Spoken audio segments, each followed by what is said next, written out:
We've represented to the governor on various issues concerning the state, specifically post-poll, how the entire department, the entire police department has been taken for a ride. How these cases have been, even after the poll, how these police people who've been posted, given out-of-turn promotions by Chandrababu Naidu's government. There are 40 and odd DSPs belonging to one particular community, that is his caste, who've been given out-of-turn promotions. And how these people continue to be in DSP posts, and how these people are booking false cases while not booking cases on the people who should be booked, while exempting Telugu Desam Party people, while booking false cases on others. While how this has been continuing in the state of Andhra Pradesh on the polling day as well as post-poll. So that is one complaint what has been launched.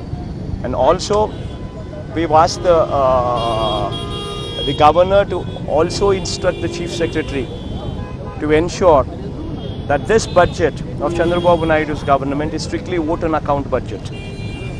And since it's a vote on account budget, the chief secretary should be instructed that Chandrababu Naidu does not give payments to his Benami contractors, to his Benamis, and these kind of people, because the budget is only vote on account budget.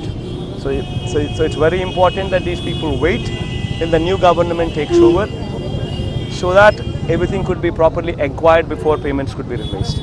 So we've asked the governor to instruct the chief secretary on that count, and we've also asked the governor to kindly intervene on the security of the EVMs,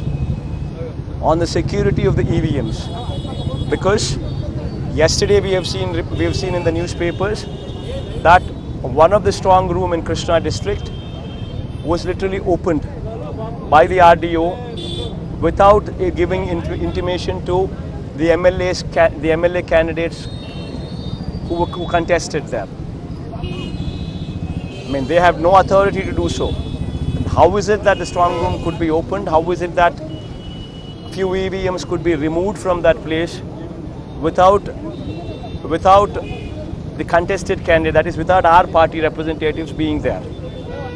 So we asked the governor to ensure that there are proper CC cameras put in place, and these CC cameras should not report to the district collector, but the feed should go live to CEO here as well as CEC in Delhi, to ensure that 24 hours vigilance is monitored by these people here rather than the district collector who's been posted and appointed by Chandrababu Naidu himself. So we've asked for that also to be done, along with security personnel of central government, paramilitary forces be deployed, and state government security be removed from that position of guarding the strong rooms. One at a time. And he has met Election Commission of India in Delhi, so what would you tell on that? See, the most important point to be clarified here is, I mean, in fact, you should ask Chandrababu Naidu these questions. How is it that 80% of the people have casted their vote? These numbers were never seen before. In fact, when compared to 2014 elections, you've actually seen a situation where 1.6 to 2% higher voting percentage took place. So 80% of people who have enrolled as voters have casted their vote.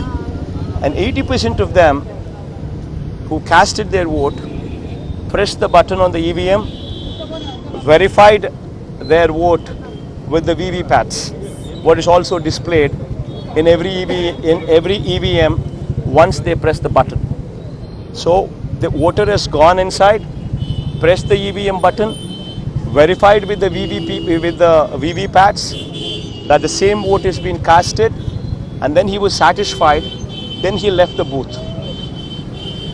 If a voter is not satisfied, if I voted my vote as well, I press for a particular party, and if the VVPAT show me another symbol another party, then why would I keep quiet? Being a voter, I would register a case there in the polling booth itself, and I would not keep quiet. But that did not happen.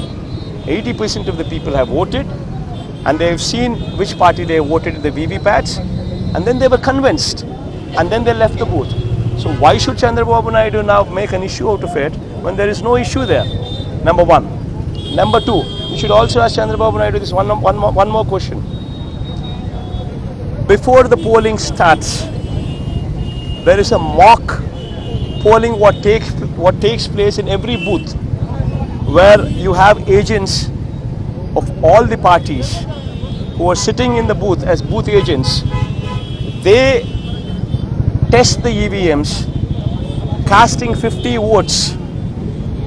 So these agents cast 50 votes as mock polling in those EVMs, and then they verify the vote casted with the VVPATs, and then they sign it off, and then they sign, and only after they sign off, the general public is asked to come and vote. So how is it that the entire booth agents who've been in the booths, in the polling booths, have signed off that the EVMs are functioning well, have signed literally in writing, and only after the mock polling, general public was asked to come and vote? Then how is it that these people have done that, have confirmed that EVMs are working well? Weren't Chandrababu Naidu's polling agents involved then? Didn't they sign? Then how is it fair that Chandrababu Naidu comes forward now and throws the buck on somebody else? And once again, you need to ask one more question to Chandrababu Naidu. The same Chandrababu Naidu was elected to power in 2014 by the same EVMs. How is it that Chandrababu Naidu, when he won the election through EVMs, he found the EVMs working well? And today now he sees the popular sentiment of the people against him, and he recognizes that there's going to be a landslide. So now he tries to throw the buck on somebody else. And in 2014, he won the elections through the same EVMs. And in the Nandyal by-election, what took place in 2016 or 17 in Nandyal by-election, one particular by-election took place where he won that by-election seat by more than 30,000 votes or so, but the same EVM. And it was fair, because he won the seat. It was fair. And how is it that Chandrababu Naidu is also aware of the fact that just before the general elections, BJP government lost Rajasthan, Madhya Pradesh, Chhattisgarh and also Karnataka.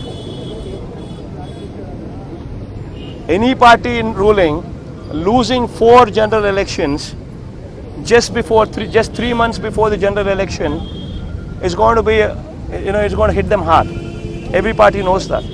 And how is it that when BJP lost these 4 states, Chandrababu Naidu appreciated EVMs? Why didn't he blame the EVMs? So when it suits his convenience, he says everything is good. And when it doesn't suit his convenience, when he is gauged that the popular mood of the people is against him, and there's going to be a landslide in the state of Andhra Pradesh, and when he recognizes that, he tries to throw the buck on somebody else.